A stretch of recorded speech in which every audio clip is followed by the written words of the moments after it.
you. Thank you.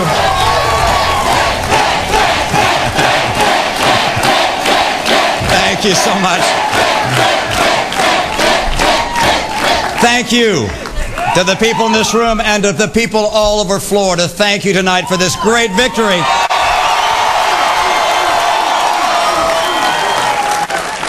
There are fewer candidates tonight than when the race began, but three gentlemen are serious and able competitors, and they're still in the race, and I want to congratulate them on another hard-fought contest in this campaign.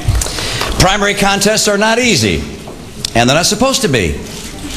As this primary unfolds, our opponents in the other party have been watching, and they like to comfort themselves with the thought that a competitive campaign will leave us divided and weak. But I've got news for them.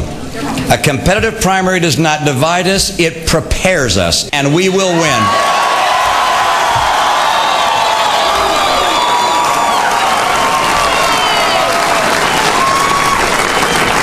And when we gather back here in Tampa 7 months from now for our convention, ours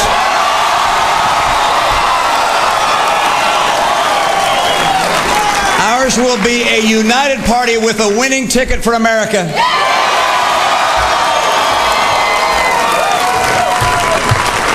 You know, 3 years ago this week, a newly elected President Obama faced the American people, and he said, look, if I can't turn this economy around in 3 years, I'll be looking at a one-term proposition, and we're here to collect.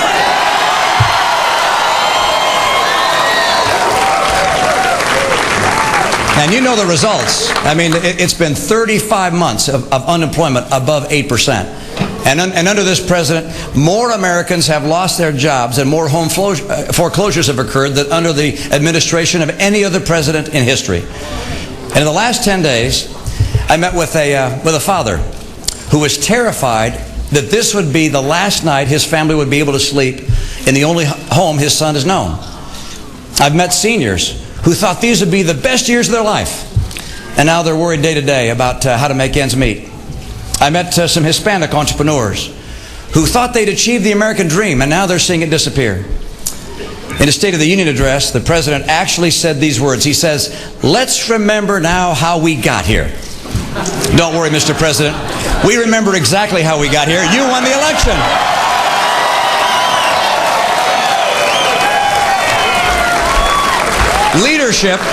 Leadership is about taking responsibility, not making excuses. In another era of American crisis, Thomas Paine is reported to have said, lead, follow, or get out of the way. Well, Mr. President, you were elected to lead. You chose to follow. And now it's time for you to get out of the way.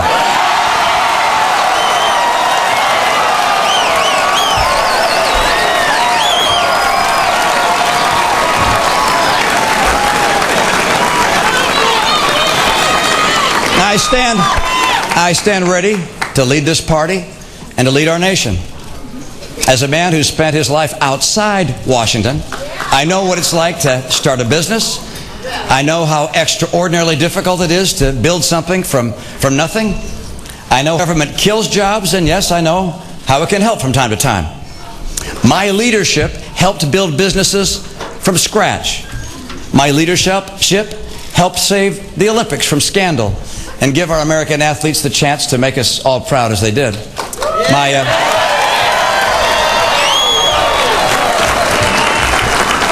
My leadership cut taxes 19 times and cast over 800 vetoes. We balanced the budget every single year, and we kept our schools first in the nation. My leadership will end the Obama era and begin a new era of American prosperity.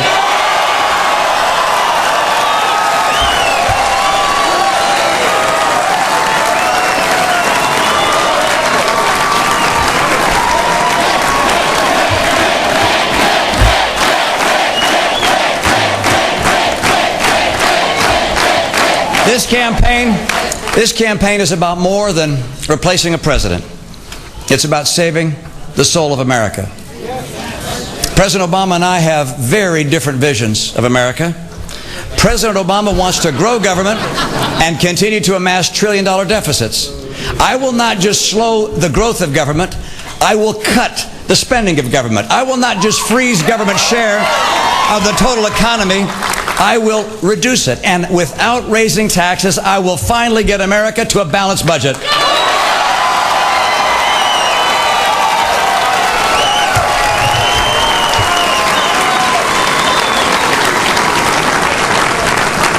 President Obama's view of a free economy is to send your money to his friends. My vision for a free enterprise economy is to return entrepreneurship and the genius and creativity to the American people.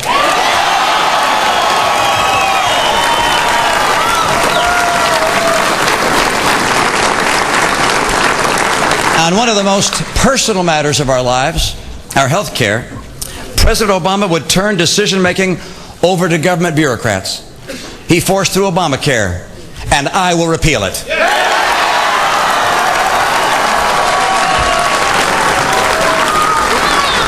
You know, like his colleagues in the faculty lounge who think they know better, President Obama demonizes and denigrates almost every sector of our economy.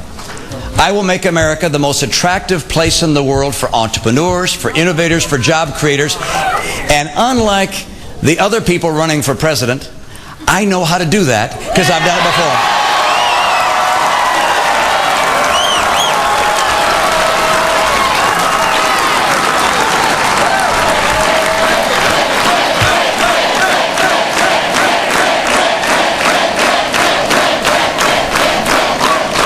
President Obama orders religious organizations to violate their conscience. I will defend religious liberty and overturn regulations that trample on our first freedom.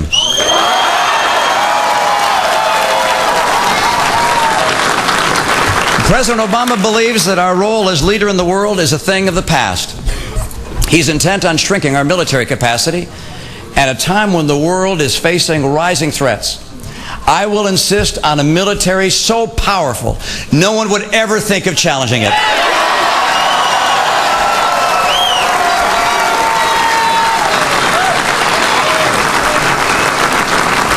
President Obama has adopted a policy of appeasement and apology.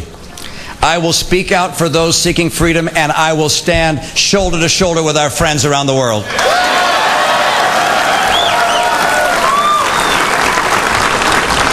You see, President Obama wants to fundamentally transform America and make it something perhaps we wouldn't recognize. I want to restore to America the values and principles that made us the hope of the earth, and I'll do it.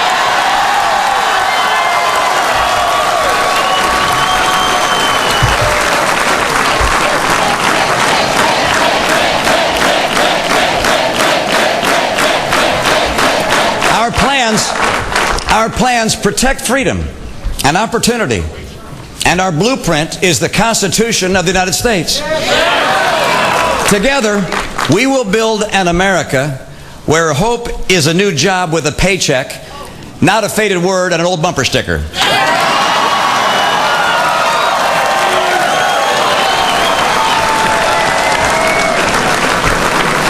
Now let me be clear. The path I lay out is not one paved with ever-increasing government checks and cradle-to-grave assurance that government will always be the solution. If this election is a bidding war for who can promise the most goodies and the most benefits, then I'm not your president. You have that president today. But if you want to make this election about restoring American greatness, then I hope you'll join us. If you believe the disappointments of the last few years are a detour and not our destiny, then I'm asking for your vote.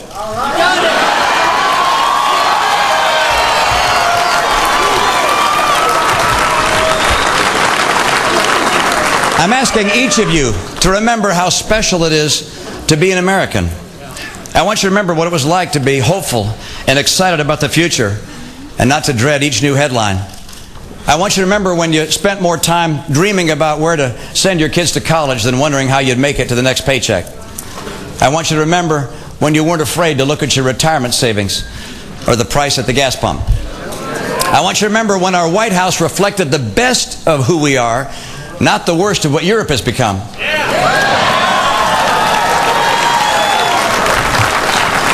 That America is still out there. We believe in that America. We still believe in the America that is the land of opportunity and a beacon of freedom. We believe in the America that challenges each of us to be bigger and better than ourselves. This election, let's fight for the America we love. We believe in America. Thank you so much, Florida. You're the best. God bless the United States of America. Thank you. Thank you.